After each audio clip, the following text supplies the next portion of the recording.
Alif Lam Ra. Voici les versets du livre et d'une lecture explicite. Le jour du jugement dernier, les mécréants voudraient avoir été musulmans soumis. Laisse-les manger, jouir un temps, et être distraits par l'espoir, car bientôt ils sauront. Or, nous ne détruisons aucune cité sans qu'elle n'ait eu un terme fixé en une écriture connue. Nulle communauté ne devance son terme, ni le retarde. Et les Mécois disent « Ô toi sur qui on a fait descendre le Coran, tu es certainement fou. Pourquoi ne nous es-tu pas venu avec les anges, si tu es du nombre des véridiques? Nous ne faisons descendre les anges qu'avec la vérité, et alors il ne leur sera pas accordé de répit à ces impies.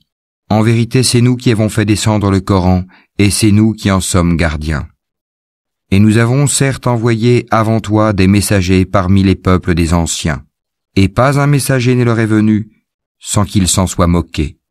C'est ainsi que nous faisons pénétrer la mécréance dans les cœurs des coupables. Ils ne croiront pas en lui, le messager ou le Coran, bien que ce soit accompli le sort traditionnel des anciens. Et même si nous ouvrions pour eux une porte du ciel et qu'ils puissent y monter, ils diraient « Vraiment nos yeux sont voilés », mais plutôt nous sommes des gens ensorcelés. Certes, nous avons placé dans le ciel des constellations, et nous l'avons embelli pour ceux qui regardent. Et nous l'avons protégé contre tout diable banni. À moins que l'un d'eux parvienne subrepticement à écouter, une flamme brillante alors le poursuit. Et quant à la terre, nous l'avons étalée et y avons placé des montagnes immobiles, et y avons fait pousser toutes choses harmonieusement proportionnées. Et nous y avons placé des vivres pour vous, et placé aussi pour vous des êtres que vous ne nourrissez pas. Et il n'est rien dont nous n'ayons les réserves, et nous ne le faisons descendre que dans une mesure déterminée. Et nous envoyons les vents fécondants, et nous faisons alors descendre du ciel une eau dont nous vous abreuvons, et que vous n'êtes pas en mesure de conserver. Et c'est bien nous qui donnons la vie et donnons la mort, et c'est nous qui sommes l'héritier de tout. Et nous connaissons certes ceux qui parmi vous ont avancé, et nous connaissons ceux qui tardent encore. Certes, c'est ton Seigneur qui les rassemblera, car c'est lui le sage, l'omniscient. Nous créâmes l'homme d'une argile crissante, extraite d'une boue malléable. Et quant au djinn, nous l'avions auparavant créé d'un feu d'une chaleur ardente. Et lorsque ton Seigneur dit aux anges « Je vais créer un homme d'argile crissante, extraite d'une boue malléable, et dès que je l'aurai harmonieusement formé et lui aurai insufflé mon souffle de vie, jetez-vous alors prosterné devant lui. » Alors les anges se prosternèrent tous ensemble, excepté Iblis, qui refusa d'être avec les prosternés. Alors Allah dit « Ô Iblis, pourquoi n'es-tu pas au nombre des prosternés ?» Il dit « Je ne puis me prosterner devant un homme que tu as créé d'argile crissante extraite d'une boue malléable. » Et Allah dit « Sors de là, du paradis, car te voilà banni.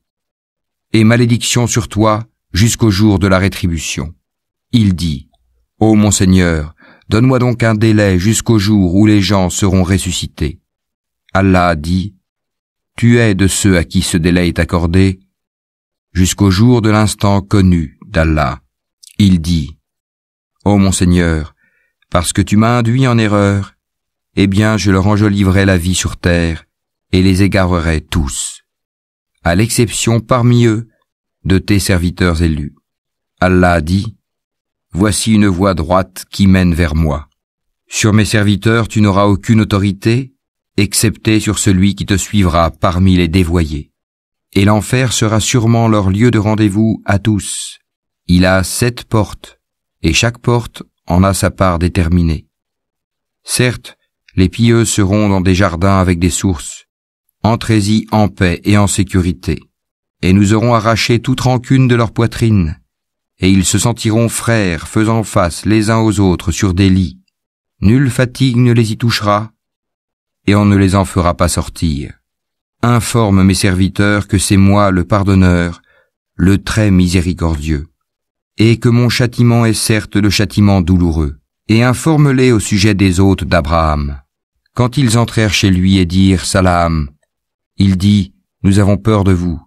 Ils dirent, n'aie pas peur, nous t'annonçons une bonne nouvelle, la naissance d'un garçon plein de savoir. Il dit, m'annoncez-vous cette nouvelle alors que la vieillesse m'a touché? Que m'annoncez-vous donc?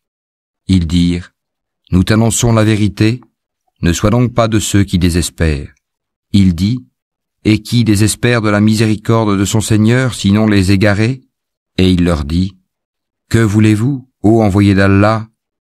Ils dirent, en vérité, nous sommes envoyés à des gens criminels, à l'exception de la famille de Lot, que nous sauverons tous, sauf sa femme.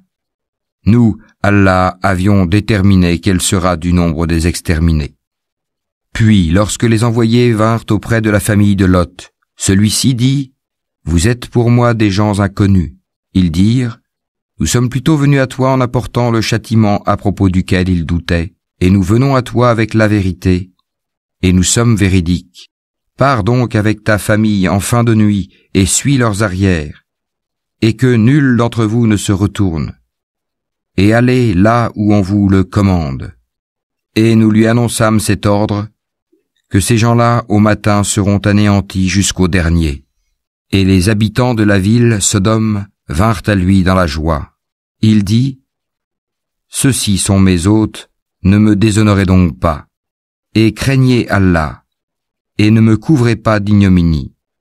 Ils dirent, ne t'avions-nous pas interdit de recevoir du monde? Il dit, voici mes filles, si vous voulez faire quelque chose. Par ta vie, ils se confondaient dans leur délire. Alors, au lever du soleil, le cri, la catastrophe les saisit. Et nous renversâmes la ville de fond en comble, et fîmes pleuvoir sur eux des pierres d'argile dure. Voilà vraiment des preuves pour ceux qui savent observer. Elle, cette ville, se trouvait sur un chemin connu de tous. Voilà vraiment une exhortation pour les croyants. Et les habitants d'Al-Haïka étaient aussi des injustes. Nous nous sommes donc vengés d'eux. Et ces deux cités, vraiment, sont sur une route bien évidente que vous connaissez.